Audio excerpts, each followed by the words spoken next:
તો અબુધાબીમાં હાલ તણાવ દેખાઈ રહ્યો છે, ત્યારે તણાવ વચ્ચે પણ એક સમાચાર સામે આવે છે. તો અબુધાબીમાં જયેશ રાણા સુરક્ષિત હોવાનું સામે આવ્યું છે. ત્યારે સુરતના વાડી ફળિયા વિસ્તારના રહેવાસી જયેશ રાણા હાલ અબુધાબીમાં સુરક્ષિત છે. ત્યારે બી ઇન્ડિયા સાથે પરિવારની એક્સક્લુઝિવ વાતચીત થઈ છે, જેમાં જયેશ રાણા અબુધાબીમાં પ્રાઇવેટ કંપનીમાં એન્જિનિયર તરીકે કાર્યરત છે. ત્યારે હાલ અબુધાબીના કોર્નિસેરિયા વિસ્તારમાં સુરક્ષિત હોવાની માહિતી મળી છે. જોકે આ વિસ્તારમાં વર્ક ફ્રોમ હોમ કરવા માટે પણ સૂચના આપી દેવામાં આવી છે. તો જયેશ રાણાની પત્ની અને બાળકો હાલ સુરતમાં રહે છે. ત્યારે જયેશ રાણા હાલ અબુધાબીમાં સુરક્ષિત છે તેવા સમાચારો સામે આવ્યા છે. તો સુરતના વાડી ફળિયા વિસ્તારના તે રહેવાસી છે. તો બી ઇન્ડિયા સાથે તેમના પરિવારની એક્સક્લુઝિવ વાતચીત થઈ છે. તો સુરતથી અમારા સંવાદદાતા રશ્મિ રાણા જોડાયા છે. જી રશ્મિ, જી તો હાલ અબુધાબીને જી લઈને શું સમાચાર છે?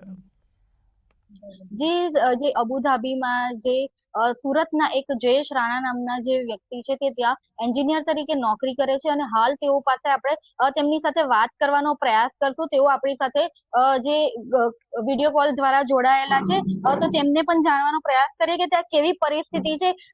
જી જયેશભાઈ, ત્યાં કેવી પરિસ્થિતિ છે? મેડમ, કે મને તમે ઓનલાઈન અહીંયા ઇન્વાઇટ કર્યો. અહીં અત્યારે લાસ્ટ ગઈકાલે અને પરમ દિવસે જે ઈરાનના ખિલાફ જે હુમલા થયા એ એના જે એરિયા અને જે એરબેઝ છે અલ-જોફરા રિજિયનમાં અબુધાબી પાસે ત્યાં થયો હતો.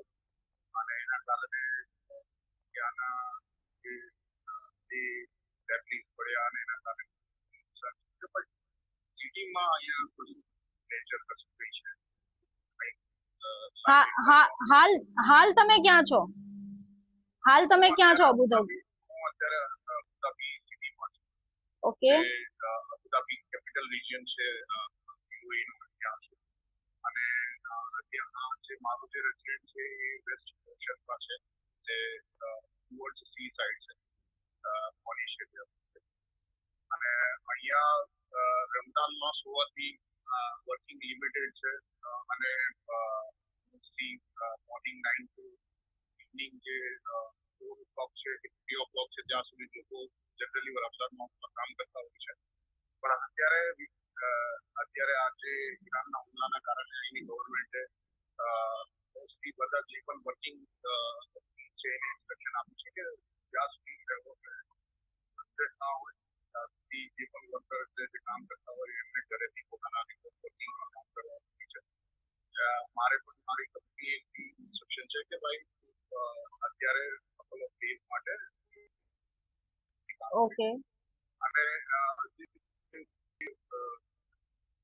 જે અહીંના જે ફેમિલી સ્કૂલે જઈ રહ્યા છે એને પણ અત્યારે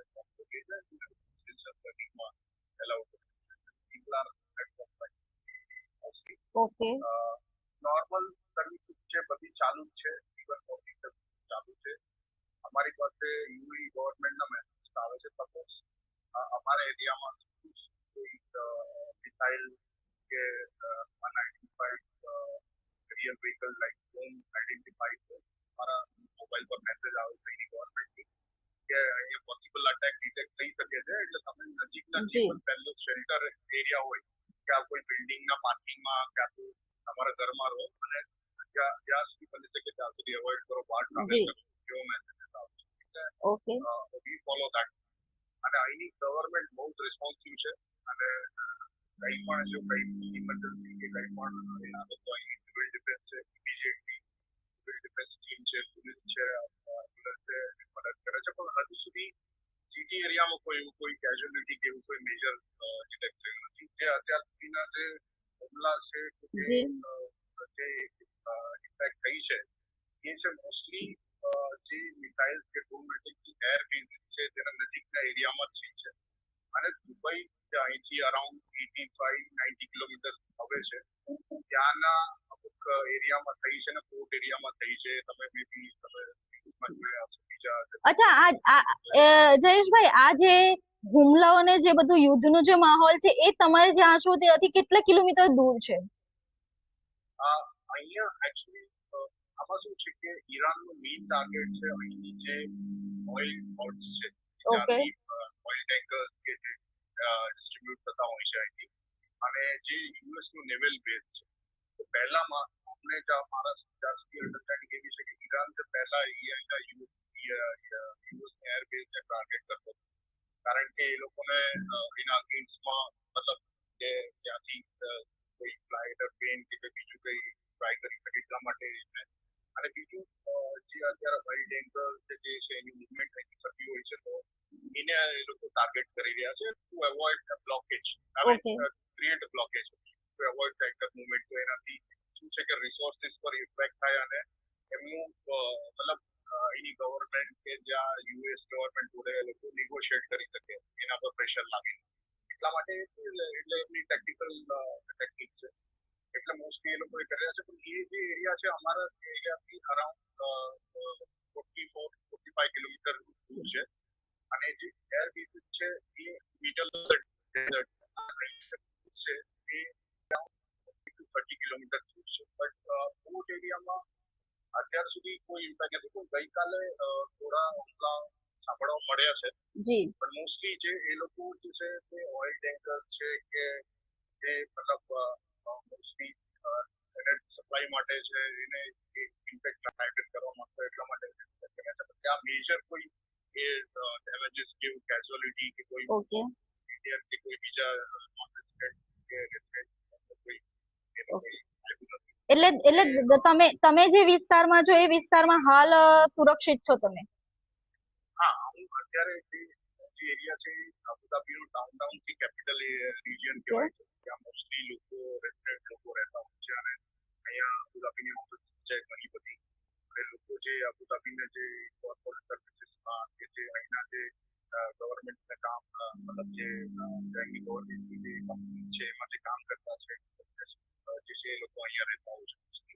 અને સ્કૂલ અને જે પ્રોડક્શન ફેસિલિટી છે અહીંથી ઘણી દૂર છે, એટલે લોકો જ્યાં કામ કરતા હોય છે ને અહીંયા સાંજે બચાવતા હોય છે તાકી અહીંયા એ પોઈન્ટ ઓફ વ્યૂ ઘણું સેફ છે. અને અત્યાર સુધી જે ટાર્ગેટ થયા છે એ target port area which is quite far. અહીંયા મતલબ એટલું એની ઇમ્પેક્ટ નથી. અત્યારે જે છે લાઈફ પણ રૂટીન છે, તમને બેક કેમેરા તરીકે. અચ્છા, હા, તમારા બહારનો જે માહોલ છે એ થોડો બતાવવાનો પ્રયાસ કરો. મારે જે અત્યારે વિન્ડો છે તેમાં તમે જોઈ શકો છો અમે જે છે આજે સામે જે તમે ટાવર જોઈ શકો છો કે અહીંની ગવર્મેન્ટની ઓફિસ છે, જે મતલબ મોસ્ટલી ગવર્મેન્ટ ઓફિસર્સ અહીંયા મતલબ રહેતા હોય છે. અને આ સામે મોલ છે તમે જોઈ શકો છો અહીં, અને આ સાઈડ પર તમે સામે જોઈ શકો છો કે ટી સ્ટોર છે. તો અહીંયા તમે જોઈ શકો છો અત્યારે રૂટીન માહોલ છે. અત્યારે રમઝાનનો ટાઈમ છે એટલે મોસ્ટલી છે લોકો જે જી રશ્મિબેન, આપણે જોડાયેલા રહીએ છીએ થોડી વારમાં. રશ્મિબેન, ઓકે, હા, બહાર નીકળતા હોય છે એટલે તમે જોઈ શકો છો. બાકી અત્યારે તમે આ રોડ પર તમે ગાડીની મૂવમેન્ટ જોઈ શકો છો, પણ તમે અત્યારે જી રશ્મિબેન, આપણે ફરીથી જોડાઈએ છીએ. અત્યારે રમઝાનનો ટાઈમ છે, સાંજે 5:30 વાગે ત્યારે. ઓકે જયેશભાઈ, માહિતી બદલ આભાર આપનો. ઓકે. જી રશ્મિબેન, થોડાક વિરામ પછી આપણે ફરીથી મળીએ છીએ. ઓકે.